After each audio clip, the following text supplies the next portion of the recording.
Ok. En fait, ce qui se passe en ce moment, c'est que avec la guerre, avec toutes les complications qu'il y a dans ce monde, il y a beaucoup de personnes sont un peu déboussolées, beaucoup de chrétiens sont un peu perdus aussi.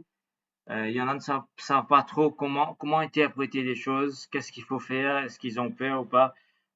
Vous savez que il y a la menace de la guerre nucléaire, qui ce serait un drame extraordinaire, mais je vous rappelle que Dieu règne sur son trône. C'est lui qui décide quand la terre sera détruite ou pas. Donc, il y aura peut-être, je ne sais pas, des drames dans cette histoire, on ne sait pas qu'est-ce qui va se passer, mais il faut rester droit, il faut rester vigilant, il faut rester éclairé, comme Daniel dit. Et une façon qui nous fait éclairer, c'est la parole de Dieu. C'est Dieu, sa parole qu'il a donnée, sa parole qu'il a écrite, sa parole qu'il a préservée pour nous. C'est cela qui va nous guider dans ces moments difficiles, dans ces moments de ténèbres. Donc, avec la parole de Dieu, il faut savoir l'utiliser. Il faut savoir quel est le but. Il y a plusieurs buts dans la parole de Dieu. Il y en a deux principalement que ce soir nous allons essayer de voir. Je vais mettre ça ici, là. Ok, c'est là. Ok. Donc, il y a deux aspects spécifiques que je vais essayer de voir avec vous dans la parole de Dieu. Il y a d'abord la parole de Dieu est une norme. La Bible nous dit que c'est une épée. C'est une épée à double tranchant. C'est une arme offensive, c'est une arme défensive. Donc, dans tout ce qui se passe, il faut savoir donc prendre cette arme. C'est ce que Paul écrit donc dans Éphésiens chapitre 6, le verset 17. Je ne sais pas si vous pouvez suivre, je vais le lire pour vous. Éphésiens chapitre 6, le verset 17, quand il parle des armes donc pour combattre les ruses du diable. Au verset 12, en fait c'est la version parole vivante. Le verset 12, Éphésiens chapitre 6, le verset 12, Paul écrit, ce n'est pas seulement de notre combat à nous qu'il s'agit, nous n'avons pas à lutter uniquement contre notre nature terrestre, ni contre de simples ennemis mortels, mais contre les puissances occultes, contre une organisation spirituelle satanique, contre les dictateurs invisibles qui, dans les ténèbres, veulent contrôler et réagir à notre monde, contre la légion des esprits démoniaques dans les sphères surnaturelles, véritable agent du quartier général du mal. Ce qui se passe, mes frères, c'est le diable qui est en train de manipuler les gens. C'est son monde à lui pour le moment. Dieu le laisse faire pour le moment. C'est lui qui, comme l'Apocalypse nous dit, il va sortir, qu'il va aller semer le trouble dans le monde. Parce que son heure a déjà sonné, son jugement est prononcé, il est chassé ou il va être chassé, je ne sais pas, devant le trône de Dieu. Donc ça va être terrible ce qu'il va faire dans ce monde. Mais aussi personnellement, il nous combat, nous les chrétiens, les croyants, pour nous faire abandonner la foi. Donc c'est important pour nous donc d'utiliser les armes. Il faut connaître la nature de notre combat et d'utiliser les armes que Dieu nous donne. Et au verset 17, Éphésiens 6, verset 17, Paul écrit, prenez le casque du salut, ainsi que l'épée de l'esprit, c'est-à-dire la parole de Dieu et les promesses de Dieu. Donc l'épée de l'esprit, c'est la parole de Dieu. Et c'est avec cette même épée que nous utilisons, c'est cette parole que nous utilisons quand Paul écrit dans 2 Corinthiens chapitre 10, le verset 4 et 5, 2 Corinthiens chapitre 10, le verset 4 et 5, dit, nos armes de guerre ne sont pas simplement humaines, elles tiennent la puissance de Dieu. Il les rend capables de détruire les bastions dans lesquels les hommes se barricadent contre lui. Comment est-ce que les hommes se barricadent contre Dieu? Comment est-ce que les hommes s'enferment contre Dieu? C'est dans leur raisonnement, dans leur intelligence. Ils refusent de connaître, ils refusent de se soumettre à la vérité. Donc ils gardent leur enseignement, ils gardent leur tradition, ils gardent leur façon de raisonner, leur façon de vivre. Ils ne veulent pas changer. Le verset 5, oui, nous renversons les raisonnements et les arguments sophistiqués qui se dressent prétentieusement en rempart contre la véritable connaissance de Dieu. Faisant prisonnière toute pensée rebelle, nous l'amenons à obéir au Christ et à reconnaître son autorité. En fait, c'est ce que Dieu va faire, c'est ce que Jésus-Christ va faire quand il va venir établir le règne de Dieu, dans un premier temps, le millénium. La Bible nous dit qu'il va régner avec un sceptre de fer. Il est obligé de faire cela pour obliger donc tous ceux qui seront encore vivants à l'époque à se soumettre à l'autorité de Dieu, à la vérité de Dieu. Pas à notre propre croyance, à ce que nous voulons faire. Donc l'arme de la parole de Dieu aussi est une arme pour que nous puissions, nous personnellement, lutter contre notre propre nature de tentation, notre nature rebelle. Romains chapitre 8, le verset 13, Paul écrit, Romains chapitre 8, le verset 13, donc chapitre 8, je mets chapitre 3. Voilà, c'est là. Verset 13. Si vous continuez à suivre les impulsions de la chair et à le laisser régner en vous, vous marchez vers la mort, vous allez mourir. Si par contre, par la puissance du Saint-Esprit, vous livrez à mort les actes mauvais que vous accomplissez dans votre corps charnel, vous vivrez. Donc Paul nous dit que si nous mettons à mort, la version littérale, si vous vivez selon la chair, la version du second, si vous vivez selon la chair, vous mourrez. Mais si par l'esprit vous faites mourir les actions du corps, vous vivrez. Comment est-ce que nous allons pouvoir, par l'esprit, faire mourir les actions du corps? Rappelez-vous donc ce que Paul a écrit dans Éphésiens chapitre 6. La parole de Dieu, c'est l'épée de l'esprit. L'Esprit Saint va utiliser la parole de Dieu pour nous faire donc combattre nous-mêmes nos propres tentations, notre propre chair, nos propres mauvais désirs, nos raisonnements, nos pensées, nous-mêmes personnellement. Personnellement, pas seulement dans ce monde, mais pour nous, personnellement. Donc il faut utiliser donc cette épée-là comme une arme offensive et comme une arme défensive. Donc il faut que cette parole, mes frères, soit en nous. Dans Hébreux chapitre 4, le verset 12, Paul écrit ce verset, nous l'avons lu il n'y a pas longtemps de cela.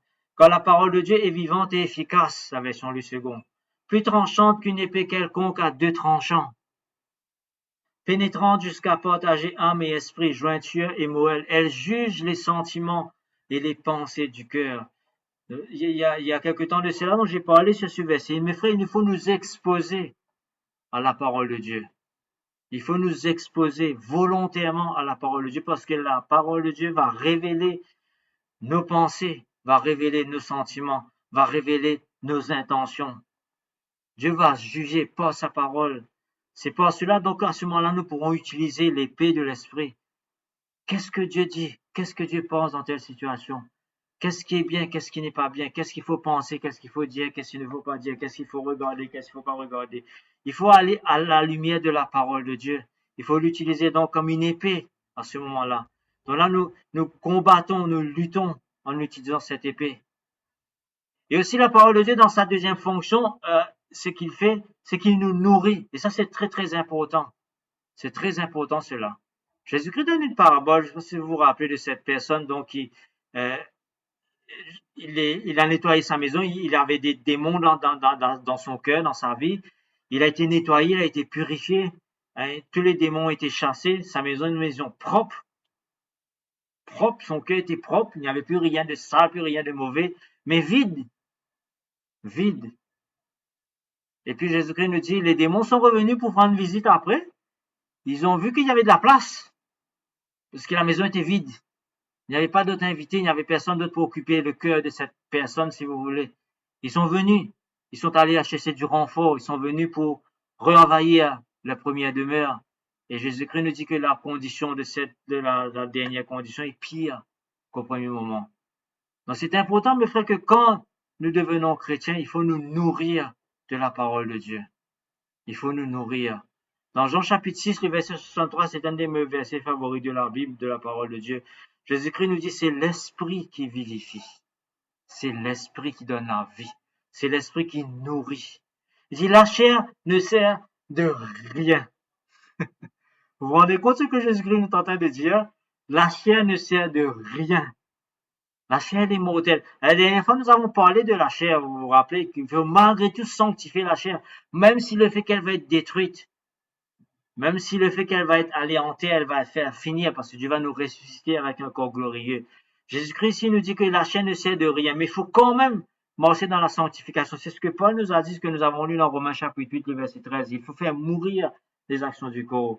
Jésus-Christ nous dit donc que la chair ne sert de rien. C'est ce qui est dit dans Matthieu chapitre 4. C'est ce qu'il avait dit à Satan lors de sa tentation. L'homme ne vivra pas de pain seulement. Quand il a voulu tenter Jésus-Christ, il dit, change tes pierres, fais ça vigne du pain si tu peux faire. Tu es le Fils de Dieu, tu peux le faire. Jésus-Christ, rien n'est impossible à lui. Jésus-Christ avait même dit une fois, je peux changer les pierres pour le faire devenir des fils d'Abraham qui vont chanter des louanges. Jésus-Christ a créé du pain de rien du tout. Rien n'est impossible à lui. Mais il a voulu faire comprendre quelque chose de plus important. Il dit que l'homme ne vivra pas de pain seulement. C'est le diable qui l'avait tenté, n'oubliez pas cela. Mais Jésus-Christ dit, l'homme ne vivra pas de pain seulement, mais de toute parole qui vient de la bouche de Dieu. Donc il est important que le chrétien se nourrisse, surtout dans ces moments d'incertitude, dans ces moments. Autrement, mes frères, nous serons dans les ténèbres. Nous allons dans les difficultés sur difficultés, nous serons découragés, nous serons perdus si nous ne faisons pas ça. Je vais faire quelque chose un petit peu.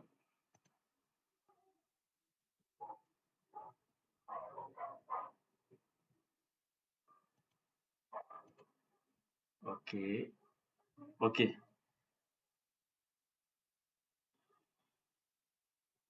Ouais. Je reviens sur mon sermon. Voilà. Donc, l'homme ne vivra pas de pain seulement, mais de toute parole qui vient de la bouche de Dieu. Jésus-Christ dit la même chose. C'est l'esprit qui vivifie. Mais c'est quoi l'esprit? C'est quoi l'esprit? Vous voyez, c'est quoi l'esprit? Comment est-ce que l'esprit peut nous donner la vie? Certes, nous avons été nés de nouveau, nous sommes régénérés par le Saint-Esprit, par le renouvellement de notre intelligence. La parole de Dieu nous dit, nous avons été régénérés, nés de nouveau dans les eaux du baptême et par l'Esprit de Dieu. Et puis il dit, c'est l'Esprit qui vivifie. La chair ne sert de rien. Les paroles que je vous ai dites sont esprit et vie. Jean 6, verset 63. Les paroles de Dieu, c'est l'Esprit. Dieu va utiliser l'esprit, sa parole. Si nous n'allons pas vers la parole, si nous ne nourrissons pas de la parole de Dieu, si nous ne prenons pas, si nous ne mangeons pas de la parole de Dieu régulièrement et comme il le faut, des fois copieusement, des fois en abondance, des fois peut-être en petite quantité, si nous ne faisons pas cela, comment est-ce que l'esprit va nous nourrir? Comment? Avec quoi? Qu'est-ce que nous mettons dans notre intelligence? Comment est-ce que nous allons avoir le renouvellement dans l'intelligence? Comment est-ce que nous allons pouvoir avoir ce stance, mes frères, d'après ce qui se passe en ce moment? Est-ce que nous pouvons être fermes dans notre espérance de dire oui, Dieu règne? Le grand dirigeant qui est en train de faire, Poutine, qui est en train de faire le monde trembler, est-ce que le chrétien peut dire oui, Dieu règne? Ou est-ce que lui aussi, il a peur, il commence à rentrer dans des théories complotistes, etc., etc.? Donc c'est important pour vous et moi, de se nourrir de la parole de Dieu. C'est très important cela. La parole de Dieu donc produit la vie. Et au départ, vous vous rappelez, quand Paul a écrit dans Romains chapitre 10, il dit que ce que nous avons entendu, c'est la parole. Et la parole donne la foi. La foi vient de la parole que nous avons entendue. La parole de Dieu produit la foi en nous. Elle va fortifier cette foi. La parole de Dieu va faire fortifier notre espérance. Tout à l'heure, là, nous avons parlé donc dans Éphésiens chapitre 6, verset 17, comme une arme, prenez le casque du salut ou l'espérance du salut. Et Paul dit la même chose dans 1 Thessaloniciens chapitre 5. La parole de Dieu va produire la justice en nous, la sanctification, si vous voulez. C'est pas la Bible physique. Ça me fait penser, une fois j'avais écouté un sermon, je sais plus qui c'est qui avait dit ça, qui avait fait ce sermon-là. J'ai vu ça sur YouTube une fois. Quelqu'un avait dit, maintenant ouvrez votre Sainte Bible, s'il vous plaît, nous allons lire la parole de Dieu. Et beaucoup de personnes ont pris leur téléphone, ont commencé à lire. Le prédicateur dit, non, votre Bible, pas votre téléphone. Vous voyez, le problème c'est que c'est un peu super. Vous savez, la Bible sur papier est venue bien après. Quand la presse a été inventée en l'an 1400, je ne sais pas 93, pas Gutenberg, je ne sais plus quand. La Bible papier est venue bien après. Comment est-ce que les chrétiens faisaient avant? Il n'y avait pas de téléphone, il n'y avait pas de Bible. Il y avait des rouleaux. Il y avait des rouleaux tout simplement. Et c'est très important ce que je vais vous dire parce que cela va vous aider à comprendre quelque chose maintenant. Les premiers chrétiens allaient donc dans les synagogues tous les samedis, tous les sabbats, parce que c'était le seul lieu où ils pouvaient lire, entendre la parole de Dieu et entendre. Parce que c'est là où il y avait les rouleaux. Ils allaient dans les synagogues, ils allaient dans le temple. Et quand les lettres de Paul ont commencé à circuler, quand les lettres des apôtres ont commencé à circuler, à ce moment-là, ils ont pu avoir la parole donc pour circuler dans les églises. Donc c'était important, parce que c'était le seul moment qu'ils entendaient la parole de Dieu, une fois par semaine. Vous vous rendez compte qu'est-ce que cela veut dire, comparé à vous et à moi aujourd'hui? Voyez, vous ne faut pas être superstitieux, même si votre Bible est sur un téléphone, c'est pas grave, je sais pas qu'est-ce que vous regardez d'autre sur votre téléphone, mais il faut le lire. Ce n'est pas la Bible papier qui compte, ce n'est pas le livre lui-même. C'est pas un livre magique, la Bible. Il faut l'utiliser. Il faut lire. Il faut la comprendre et la mettre en pratique. Il ne faut pas être superstitieux en pensant donc que le livre, entre guillemets, entre lui-même, va nous protéger contre le mal. On n'est pas devant Satan, nous allons lui présenter la Bible. Ça ne marche pas. Ça ne marche pas.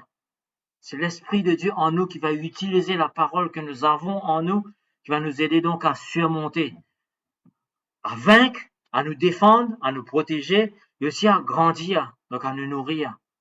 C'est pour cela que c'est important de prendre donc la parole de Dieu. Ce sont les paroles de Dieu qui sont écrites dans la Bible qui sont importantes. Ce n'est pas la page lui-même, ce n'est pas la couverture, ce n'est pas le prix du livre. On peut prendre la Bible le plus luxueux qui est, non, mais si on ne lit pas. On peut avoir, vous savez, des couvertures en cuir qui vont coûter une fortune, mais si on ne lit pas, à quoi ça sert? À quoi ça sert? Donc avoir le livre n'est pas suffisant, il faut l'utiliser. Il faut croire dans ce qu'il y a dedans, il faut lire ce qu'il y a dedans, il faut confesser ce qu'il y a dedans, il faut se rappeler ce qu'il y a dedans, il faut réfléchir ou méditer sur ce qu'il y a dedans pour que ce livre donc devienne utile, pour qu'elle soit vraiment une arme efficace, pour à la fois nous défendre, nous protéger et nous nourrir. Donc c'est important pour nous de faire cela. Il faut trouver des moments, il faut trouver des situations. Donc il faut trouver vraiment des moments pour faire des vrais Bible studies, pour comprendre la parole de Dieu. Comprenez maintenant ce que Paul va écrire par rapport à ce que je vous ai dit, ce que les chrétiens faisaient au début. Où une fois par semaine seulement, ils avaient la parole de Dieu. Sauf quand la Bible commençait donc à venir par lettres. Et ça aussi, c'était pour garder avec quelqu'un, donc ils n'avaient pas accès tous les jours à ces lettres. Donc quand ils se rassemblaient la semaine d'après ou le lendemain, je ne sais pas quand, ils ont continué à lire, c'est ce qu'ils faisaient. Donc voici ce que Jacques dit. Mettez en pratique la parole de Dieu, ne vous bornez pas à l'écouter en vous trompant vous-même par de faux raisonnements. Qu'est-ce que Jacques est en train de nous dire? Il faut écouter, il ne faut pas trouver toutes sortes de prétextes pour dire voilà les contextes modernes, etc., etc. Maintenant, nous n'avons plus croire dans cela, nous n'avons plus faire cela, tout est changé. Jacques nous dit il faut obéir à ce que Dieu nous commande de faire, ce que les apôtres ont écrit. Parce que l'Église est basée sur l'enseignement des apôtres et des prophètes du Nouveau Testament, n'oubliez pas cela. Donc il faut obéir. Je vais lire ce verset-là parce qu'il y a un verset que j'ai raté sur mon papier ici, Jacques chapitre 1er. Ici, je vais le lire dans Jacques chapitre 1er, le verset 23. Ok, je vais lire dans la version Louis II. Voilà. Ok. Quand si quelqu'un écoute la parole de Dieu et ne la met pas en pratique, il est semblable à un homme qui regarde dans un miroir son visage naturel et qui, après s'être regardé, s'en va et oublie aussitôt qui il était. Alors, certaines versions vont ajouter, il ne faut pas devenir un auditeur oublieux. Alors, c'est très important cela parce que rappelez-vous donc que les chrétiens, les premiers chrétiens, ils entendaient la parole de Dieu une fois par semaine. Le rouleau était lu. Il fallait se rappeler pendant la semaine ce qu'ils ont lu. C'est pour ça que Jacques nous dit, il ne faut pas devenir un auditeur oublieux. Il ne faut pas être un auditeur oublieux. Il faut réfléchir, penser à ce que vous avez entendu, ce que vous avez lu. Il faut penser. Parce que si vous oubliez, vous n'allez pas savoir quoi mettre en pratique. Vous n'allez pas savoir. Le verset 24, mais celui qui aura plongé les regards dans la loi parfaite de la loi de la liberté et qui aura persévéré, n'étant pas un auditeur oublieux, mais se mettant à l'œuvre, celui-là sera heureux dans son activité. Donc voilà comment le chrétien peut être heureux, peut réussir, peut être approuvé de Dieu. Il entend la parole de Dieu, il n'oublie pas. Nous avons un avantage aujourd'hui, nous avons la parole de Dieu accessible à n'importe quel moment. Sur le net, vous avez toutes sortes de versions, la Bible dans toutes sortes de langues, etc. Aujourd'hui, c'est sur le papier, c'est sur le téléphone, c'est partout.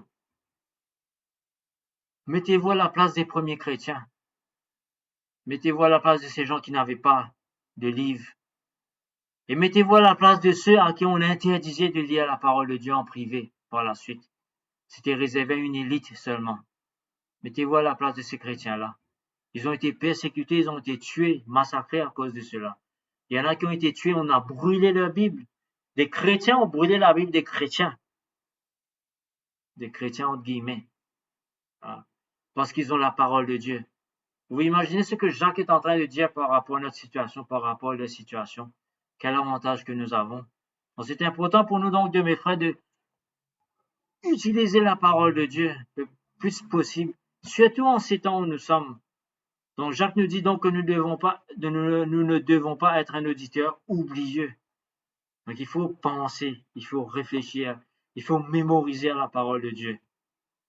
Pourquoi? Parce qu'à ce moment-là, mes frères, quand l'attaque va venir, quand la situation compliquée va venir, peut-être nous n'aurons pas le téléphone sous la main, peut-être que nous n'aurons pas l'Internet sous la main, nous n'aurons pas notre Bible sous la main. Quand une attaque va survenir, quand une catastrophe va se présenter devant nous, une situation difficile, imprévue se présente devant nous, qu'est-ce qui va se passer dans notre esprit? Comment est-ce que nous allons agir, réagir? Qu'est-ce que nous allons dire? Qu'est-ce que nous allons faire? Donc, c'est la parole de Dieu. Si nous l'avons dans notre esprit, nous saurons quoi faire si nous ne sommes pas un auditeur oublié. L'Esprit Saint va utiliser la parole que nous avons en nous pour nous aider à faire ce qu'il faut faire dans la situation qui va se présenter devant nous. Et vous vous rappelez donc la parabole du semeur que nous avons déjà lue. Ça, c'est très, très important, cela. La parole de Dieu nous dit que la bonne terre, c'est cette personne donc ont le cœur qui reçoit la parole. Rappelez-vous encore une fois, il faut toujours prendre les versets dans leur contexte. La semence ici, ce n'est pas l'église. La semence, c'est pas Dieu peut sème-nous dans l'organisation, sème-nous dans l'église, je sais pas quoi. C'est pas ça du tout. La semence, Jésus-Christ nous dit, c'est la parole de Dieu. Un point, c'est tout. Il n'y a pas d'autre interprétation. C'est celui qui entend la parole de Dieu, celui qui garde la parole de Dieu, celui qui la comprend. C'est lui qui a le cœur, c'est lui qui a le bon cœur, celui qui a la bonne terre, c'est lui. Et c'est lui qui va produire du fruit. C'est cette personne-là. Les autres, non. Les autres, non. Vous voyez, il y a beaucoup de gens qui citent des versets à gauche et à droite. Quand il y a un malheur, tombe aux autres. Il y a beaucoup qui citent. Mais puis, ils ne veulent pas obéir dans leur vie. Ils ne veulent pas se soumettre à l'autorité de Dieu. Ils ne veulent pas penser que la parole de Dieu a une main mise sur leur vie pour leur dire comment vivre leur vie, qu'est-ce qu'il faut faire avec leur famille, qu'est-ce qu'il faut faire avec leur intelligence, avec leurs yeux, avec leurs bras, avec leur bouche, avec leur argent, avec leur travail, avec leurs employés. La parole de Dieu nous dit qu'est-ce qu'il faut faire avec ces choses. Mais les gens ne veulent pas se soumettre. Ils ne veulent pas. Ils ne vont pas porter des fruits. Ils ne vont pas porter des fruits. Donc, la parole qui est tombée dans la bonne terre sont ceux ayant entendu la parole avec un cœur honnête et bon. Luc chapitre 8, le verset 15. Là, et ceux qui la retiennent et qui portent du fruit avec persévérance. Ça, c'est un mot-clé dans la parole de Dieu, c'est le mot persévérance. Parce que des fois, nous sommes dans une société où nous pestaquer, nous gagnons tout. Pestaquer, il y a la lumière, dans le micro-ondes, manger cuit vite, vite, pestaquer dans toutes les affaires. Internet, tic, tout n'est que paraître. Mais la Bible nous dit, la vie chrétienne n'est pas comme ça. Il faut persévérer. Il faut persévérer. Moi, j'ai appris beaucoup de patience. Les gens autour de moi, ils n'ont pas aussi de patience que moi quand ils me voient régler les problèmes qu'il y a sur l'ordinateur. Des fois, il y a beaucoup de problèmes, que ce soit au travail, que ce soit chez moi. Je sais que Mary n'était jamais content quand j'ai passé des heures à régler les problèmes sur l'ordinateur. Mais je restais là tant que le problème n'était pas résolu. Et c'est la même chose dans mon travail. Mon patron me dit, on perd des heures pour rien là. Il faut faire quelque chose. Il faut persévérer des fois jusqu'à ce qu'une solution soit trouvée. Jusqu'à ce qu'il y ait un breakthrough, comme on dit, jusqu'à ce qu'on voit la lumière. Persévérer à faire la même chose. Persévérer à se lever de bonheur pour y aller à la parole de Dieu, pour prier. Persévérer à aller contre soi-même pour être généreux, malgré cette difficulté, jusqu'à ce que cela devienne notre nature. Avec joie, nous le faisons. Donc, il faut persévérer pour que la parole de Dieu puisse porter des fruits en nous. Donc, la parole de Dieu, comme M. Greg William a dit dans son message, c'est la vérité. Rien que la vérité, toute la vérité. Mais encore une fois, malheureusement, même ça aussi, vous savez, les chrétiens connaissent une demi-vérité. Vous savez, une demi-vérité, c'est un mensonge. Un demi-mensonge, c'est un mensonge. Donc, c'est ce que le diable a fait. C'est ce que beaucoup font malheureusement. Jésus-Christ nous dit, sanctifie-les par ta parole est la vérité.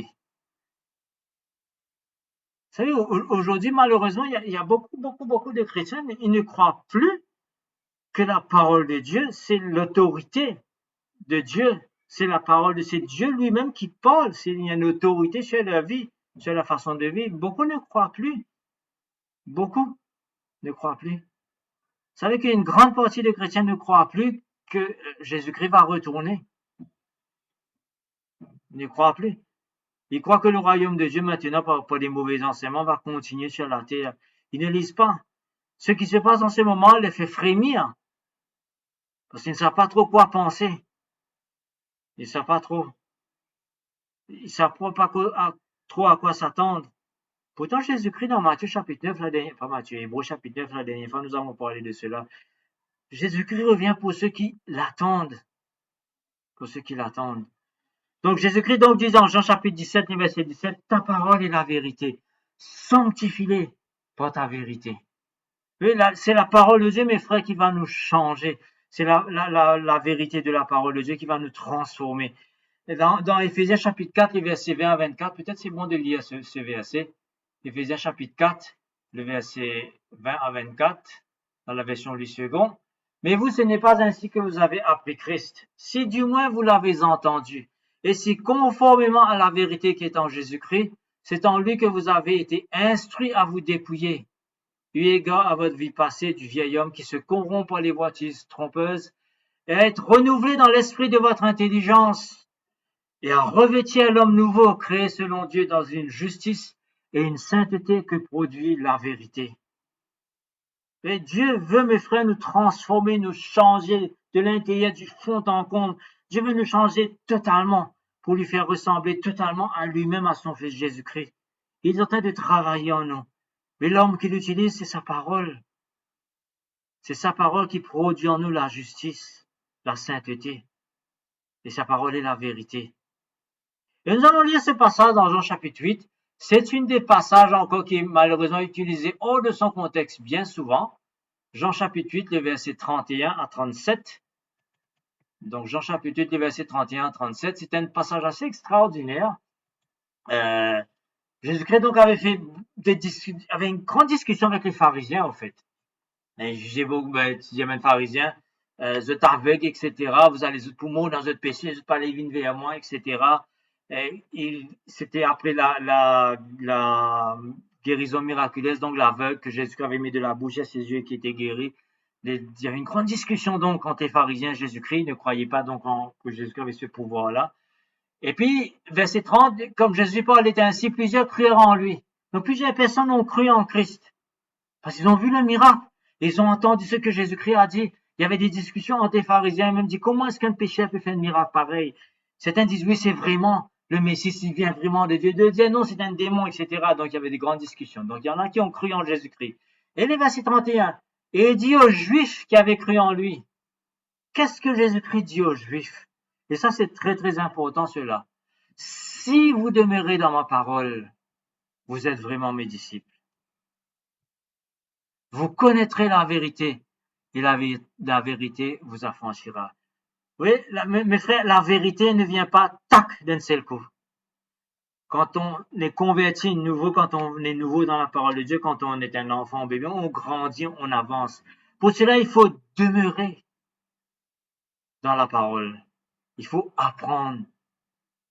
Il faut rester fidèle et faire, même si on ne comprend pas, même si on ne trouve pas les fruits tout de suite, même s'il y a des choses qui nous dépassent, même si notre foi est encore faible, il faut quand même demeurer dans cette parole, la garder, la lire, la préserver et faire de notre mieux pour l'obéir. Jésus-Christ dit donc à ses disciples, si vous demeurez dans ma parole, il n'y a pas d'autre interprétation pour ça. Demeurer, qu'est-ce que cela veut dire demeurer en Christ? Ici, dit demeurer dans ma parole. Vous allez voir dans Jean chapitre 15, c'est la même chose que Jésus-Christ dit. Il dit, vous connaîtrez la vérité et la vérité vous affranchira. C'est la vérité, mes frères, de la parole de Dieu qui va œuvrer en nous, qui va nous rendre libres, qui va travailler la sanctification en nous, qui va libérer notre esprit, qui va libérer notre cœur, qui va libérer nos pensées, qui va nous libérer de l'esclavage de toutes choses. Et de quoi va nous libérer? Et c'est là que la discussion va s'enflammer encore plus avec les pharisiens. Vous connaîtrez la vérité vous affranchira. Verset 33. Ils lui répondirent, nous sommes la postérité d'Abraham et nous ne fûmes jamais esclaves de personne. Comment dis-tu, vous deviendriez libres? En vérité, je vous le dis, verset 34, leur répliqua Jésus. Quiconque se livre au péché est esclave du péché. De quoi Jésus-Christ nous libère, mes frères? De l'esclavage du péché, qui nous retient dans la mort, qui nous retient de la communion de Dieu, qui nous retient de la miséricorde de Dieu, qui nous retient de servir à Dieu, qui nous empêche Et Dieu veut que nous nous soyons débarrassés de toutes ces chaînes petit à petit. Donc c'est pour cela donc qu'il nous dit, la vérité vous rendra libre. Pour nous libérer du péché, du pouvoir du péché. Bien sûr, les pharisiens n'ont pas compris cela. Verset 35, « Oh, l'esclave ne demeure pas toujours dans la maison, mais le Fils y demeure toujours. Si donc le Fils vous a franchi, vous serez réellement libre. Si nous demeurons dans le Fils, si nous sommes attachés au Fils, si nous demeurons dans sa parole, mes frères, le Fils par l'Esprit Saint, par son Esprit Saint qui va travailler en nous, nous allons être libres, il va nous libérer. » Et puis il continue, après il dit que je sais que vous êtes de la postérité d'Abraham, mais vous cherchez à me faire mourir parce que ma parole ne pénètre pas en vous. Donc si nous avons un cœur qui est dur, nous pouvons entendre la parole de Dieu. Si nous n'avons pas envie de faire quelque chose avec la parole de Dieu, nous pouvons la chanter. Nous pouvons écouter si vous avez envie. Mais dit le lobo de songe. C'est ce qu'est le pharisien. C'est ce qui s'est passé à eux. La parole n'a pas pénétré dans leur cœur. La parole n'a pas pénétré dans leur cœur. Donc c'est absolument nécessaire pour vous et moi donc que nous laissions la parole de Dieu entrer dans notre cœur, dans notre intelligence. Il faut que nous soyons en communion avec la parole de Dieu souvent.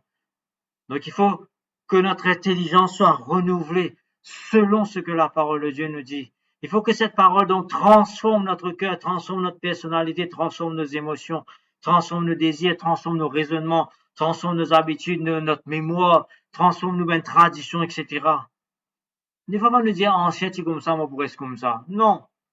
Il faut voir ce que la parole de Dieu nous dit de faire. Alors, c'est très important, c'est là parce que Jésus-Christ nous dit une grande vérité. J'ai souvent parlé de ce concept, de ce principe, il n'y a pas très longtemps, d'ailleurs, j'en ai parlé. C'est très, très important, mes frères, cela. Ce qu'il y a dans notre cœur, c'est ce qui va sortir.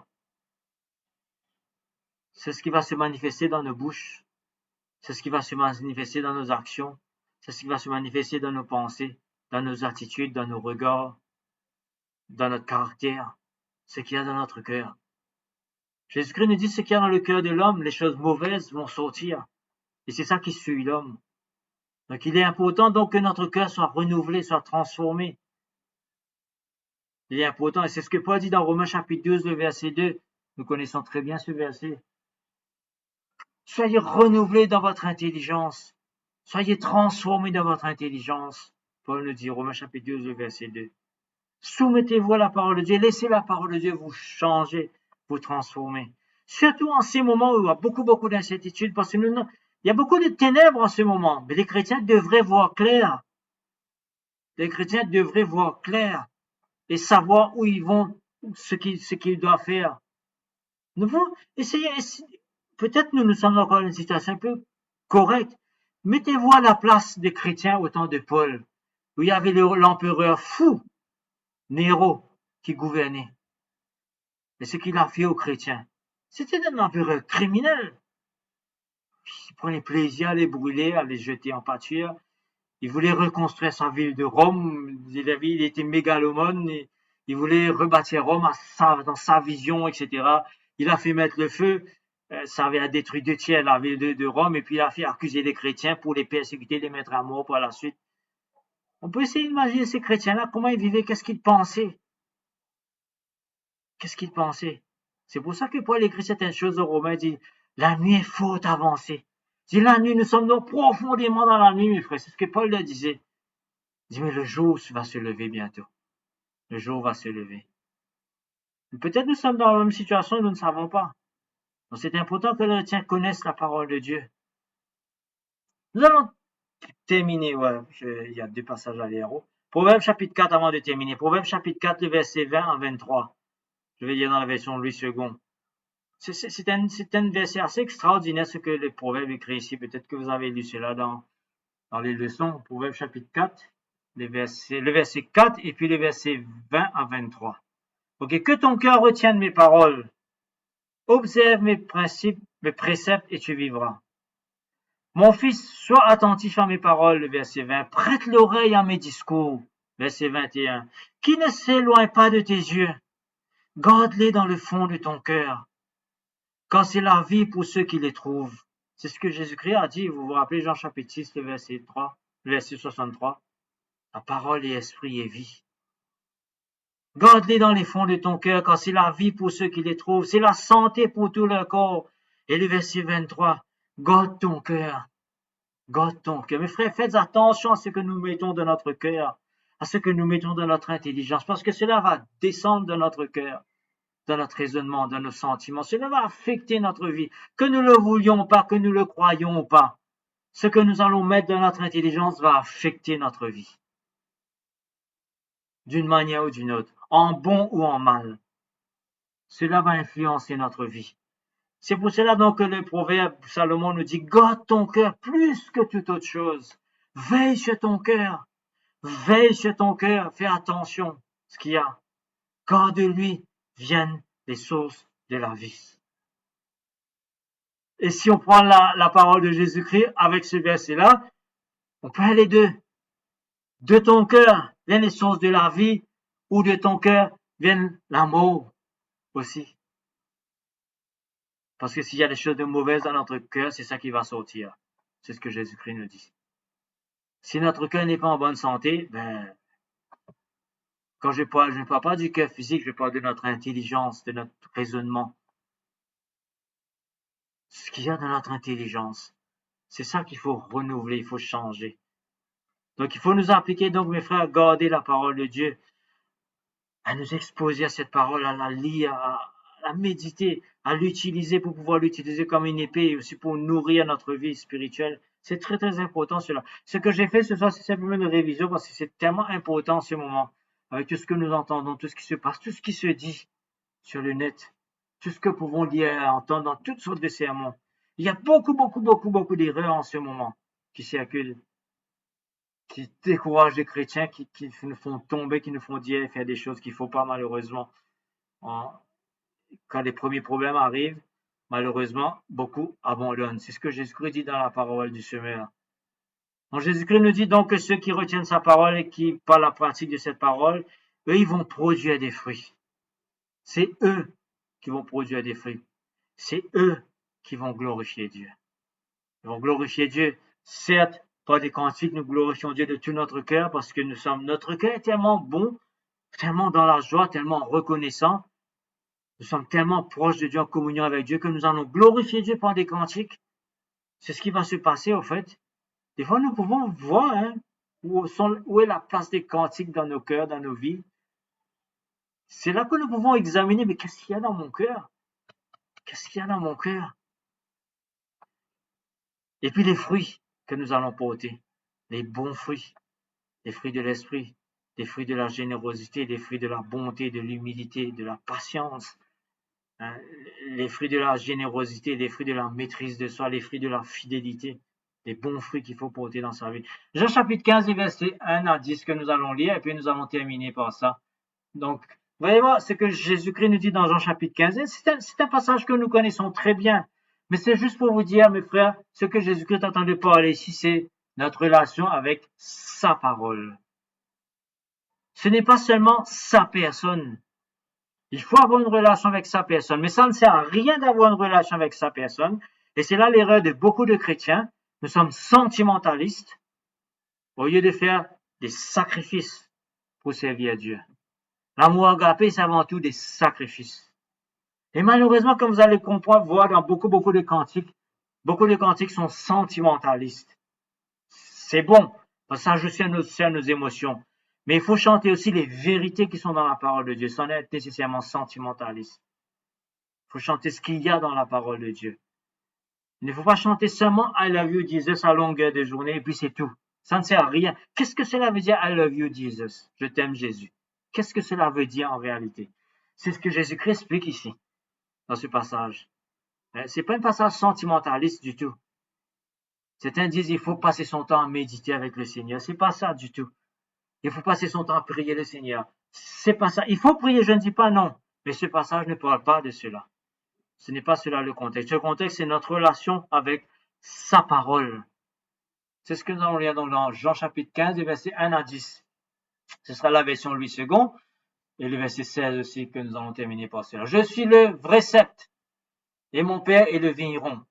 Donc, notre œuvre, l'œuvre de Dieu, c'est une œuvre complète qui implique le Père, le Fils, l'Esprit Saint et nous. L'œuvre de Dieu nous implique nous aussi. C'est Dieu travaille en nous, Dieu travaille en nous, Dieu nous veut, vous et moi. Donc nous sommes dedans nous aussi. Donc il y a je suis le vrai cep et mon Père le vigneron. Tout sarment qui est en moi qui ne porte pas de fruits, il le retranche.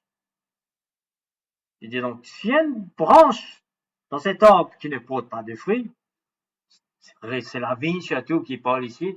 S'il y a une branche, donc je ne sais pas si vous connaissez comment sont les livres, ceux qui sont allés en Europe ou dans les pays où ils plantent un livre, où il y a des vignes avec beaucoup de grappes. Des fois, il y a des branches qui ne portent pas, ils sont trop vieux, c'est trop sec, il n'y a plus de vie. On les coupe parce qu'ils prennent la place des œufs.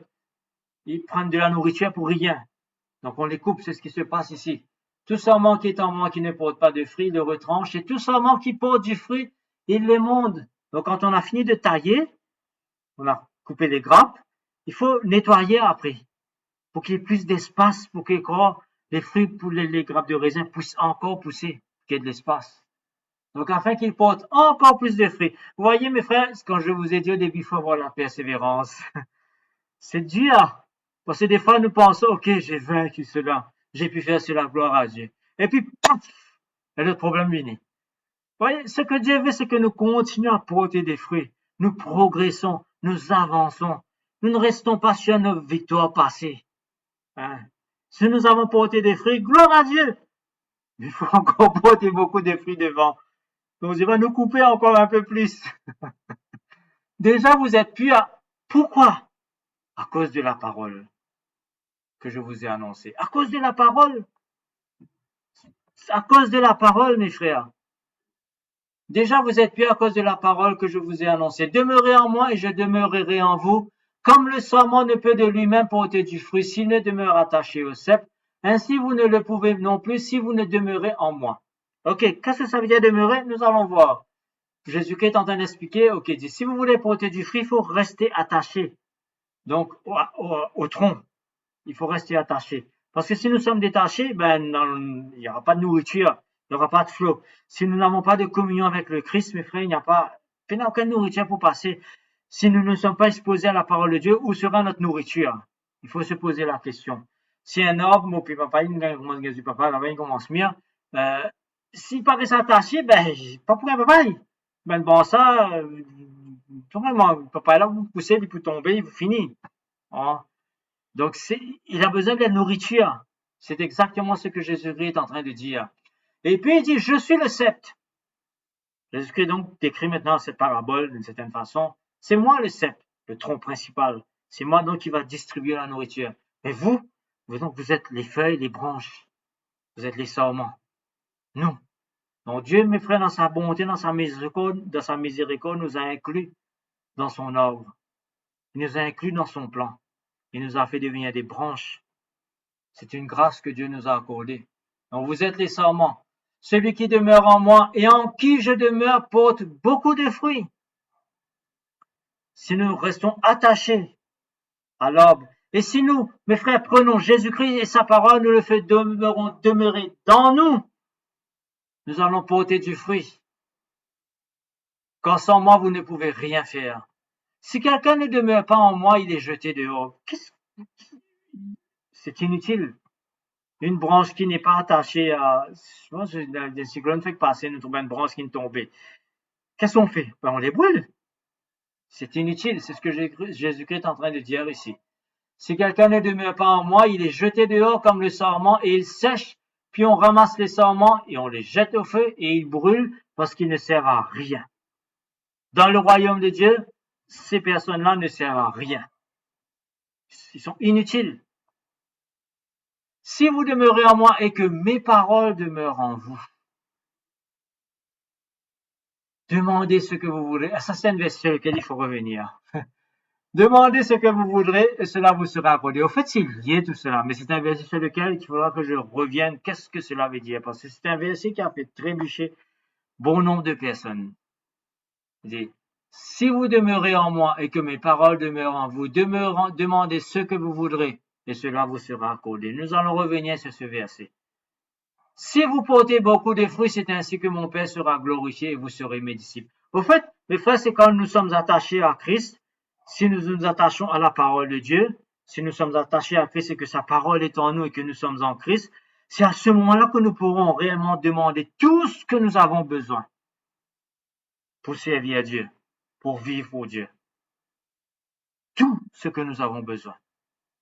Et si Dieu nous accorde tout ce que nous avons besoin pour le servir pour sa gloire, nous portons des fruits, mes frères. Nous sommes transformés, nous portons des fruits, nous faisons des choses bien. À ce moment-là, donc, le verset 9, le verset 8 nous dit, si vous portez du fruit, c'est ainsi que mon Père sera glorifié et vous serez mes disciples. C'est parce que nous avons porté des fruits. Et comment? C'est parce que la parole de Dieu a fait son œuvre en nous. Nous sommes restés attachés au tronc. Nous avons pris de la nourriture depuis le tronc et le tronc a pris sa nourriture et a mis en nous. Dans les deux sens. Jésus-Christ est en nous, nous sommes en Christ et nous portons des fruits à ce moment-là. Donc comme le Père m'a aimé, verset 9, comme le Père m'a aimé, ainsi je vous ai aimé, demeurez dans mon amour. Encore une fois, est-ce que c'est sentimentaliste ce verset? Qu'est-ce que cela veut dire demeurer dans l'amour? Ce n'est pas compliqué.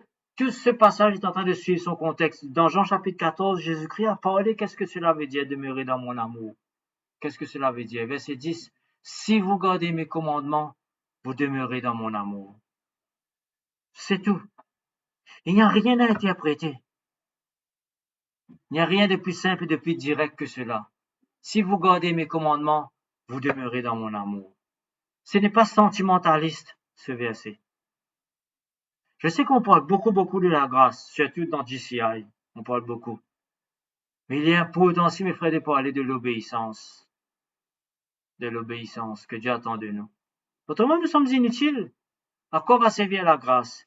Qu'est-ce que cela veut dire, je t'aime Jésus? Si c'est juste pour chanter des cantiques. Vous voyez, Jésus-Christ nous dit ici, donc, si vous gardez mes commandements, vous demeurerez dans mon amour, de même que j'ai gardé les commandements de mon Père. Est-ce que l'amour de Jésus-Christ est seulement sentimentaliste envers son Père? De même que j'ai gardé les commandements de mon Père, que je demeure dans son amour.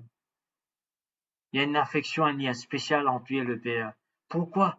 Parce que Jésus-Christ, mes frères, a volontairement obéi à son Père en faisant le sacrifice ultime.